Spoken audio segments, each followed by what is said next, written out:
Hi, I'm Joe Saunders with Miniature Landscape Hobbies. In this episode, we're going to make easy but effective forest terrain for your games table.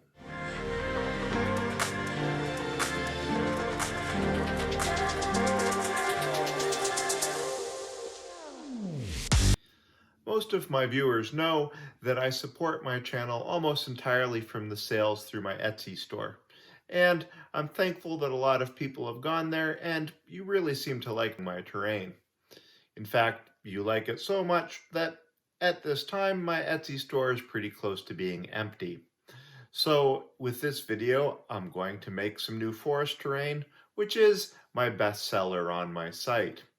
Now, if you learned something from this, then go ahead and make your own terrain. But if you'd like to take a shortcut and purchase the terrain, it'll now be available on the Etsy store. But that's not all. If you decide to take the link in the description below and head on over to my Etsy store, until July 1st, 2021, you can receive a 20% off discount.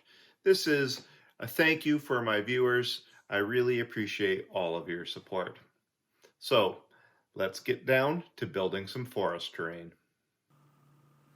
As always, the first thing I need to do is make some bases. So I get out some sheets of cardboard and draw onto them the rough shape of the forest sections. Usually I make them about 15 centimeters long by 10 or 15 centimeters wide, but I vary the shapes and I keep them sort of an organic design. After I get them drawn out, I go ahead and cut them out, and then go ahead and put them on another piece of cardboard. This time I draw out the same form but slightly wider, so now I have two layers, one to stack on top, which is slightly smaller than the one beneath it. When I've cut those out, I then hot glue them together.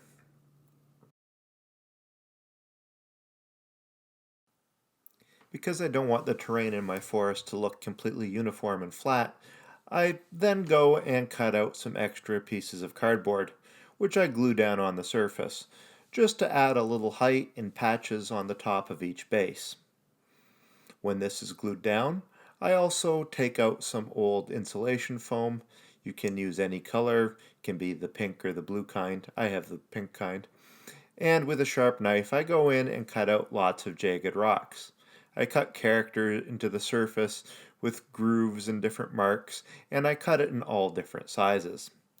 Then, getting out my hot glue, I glue them down in random spots to the surface of the base.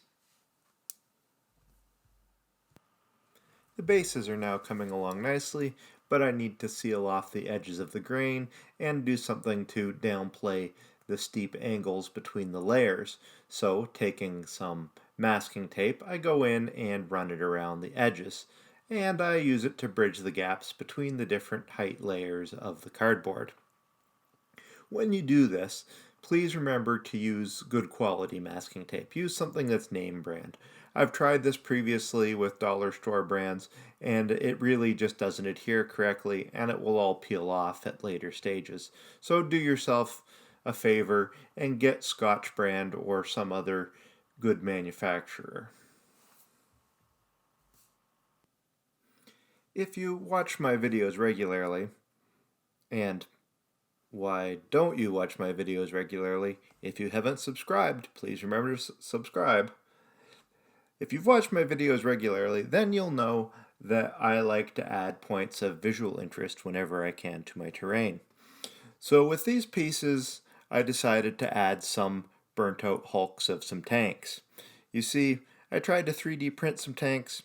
They didn't turn out, but rather than throw them in the garbage, I held on to them, and I hot glued them to the base, and in their dilapidated, damaged state, I figured they'd make pretty good battle-damaged vehicles.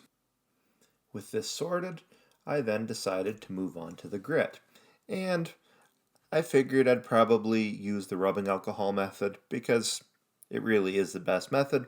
So I start by pouring out some Mod Podge, water it down slightly, and spread it over each base. After the Mod Podge is layered down, I then grab my handy mixture of kitty litter and sand, which is about 80% sand to about 20% kitty litter, and I go and sprinkle it heavily down over each base.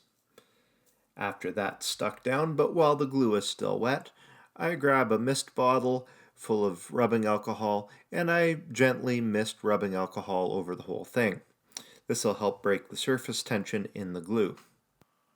Now I grab my handy dropper bottle, which is really just an empty Worcestershire sauce bottle. I hope I pronounced that right. And it's filled with water and Mod Podge, probably about 80% water to about 20% Mod Podge. And I go and just drop that over top of each section to try to coat everything evenly. After that's done, I leave it to dry. It's going to take a couple hours for the grit to dry, so I move on to doing the tree cover and the bushes for the forest themselves. To do this, I've used quite a few different techniques that I've already covered, and a lot of these are really foundational to how I build terrain, so I'm only going to touch on them briefly here. But first, I built grass, and I do this by running a bead of hot glue into the middle of a length of twine, and then cut the twine out, cut it in half in the middle of the glue bead, and spread the fibers of the twine out to form grass. After this, you can paint it. Next, I do the same with natural fiber from a doormat. I bond it again at the bottom using some super glue, and then tease the fibers apart and paint it. This just forms bigger clumps. I made my own trees from bamboo skewers, and you really need to look at the video for this one, but basically you split the skewers from the end, coat them in Mod Podge, and paint them. Later on you can top them with lichens. The last thing I used was a series of store-bought trees. I don't normally use store-bought trees, but I bought some in this case, and they were okay. They were a little bright green at the top, so I did redo some of the foliage with my airbrush, painting it sort of a darker green. After the glue on the bases had dried, I took them outside and using a matte black spray paint, I primed all the bases. When the primer was dry, I then went ahead and started dry brushing. I started by dry brushing the entire base with a dark brown, then moved to a tan color, then went back to the rocks, dry brushed them a dark gray, then a light gray, then I dry brushed the whole base, including the rocks and the earth, with an off-white color, and finally a little bit of pure white.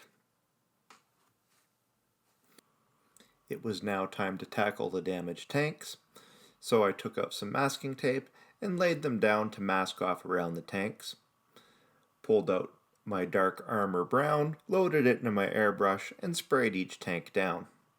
After that, I gave them a lighter coat of rust red, focusing on the upper surfaces, and then dry brushed them quite heavily with some deck tan. This gave them a fairly rusted look, but had lost a bit of definition, so I took a Army Painter dark tone and went over each of the tanks. I then left this to dry. Before I could do the ground cover, I needed to figure out where the trees were going to go. So I took a selection of trees for each base, placed them in different spots until they went where I decided they should go, and then I cut holes into the base for each tree. But at this time I didn't fix them, I just made notes of which trees went into which holes. With that done, I got out some Mod Podge, spread it out using a paintbrush into random clumps on each base, and then taking my static grass applicator, I applied a couple different colors of static grass to each base. Usually I like to do 2 or 3 colors at least. Now I went back to where I had originally made holes for the trees and hot glued the trees in place, and I also put some lichens down. Then going to the grasses that I built out of twine, I glue those into place, Then I finish off by taking out some matte varnish and give everything a couple coats just to protect it. And with that, the project is done.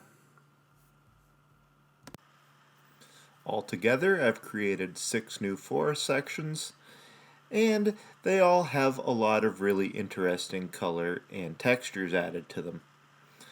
They would look at home on any miniature spread, and the details aren't so tightly packed that you can't fit your miniatures on there, so they should be ideal for the miniature game of your choice. That's it for this episode. I hope it helped you learn some new skills that you could use in your own terrain projects. If you don't want to build it, remember that you can buy most of the projects you see in my videos on my Etsy store. Remember to act quickly. Good quality and artistic terrain is in demand, and it doesn't last in my store for very long. See you next time, and remember, until then, keep building life in miniature.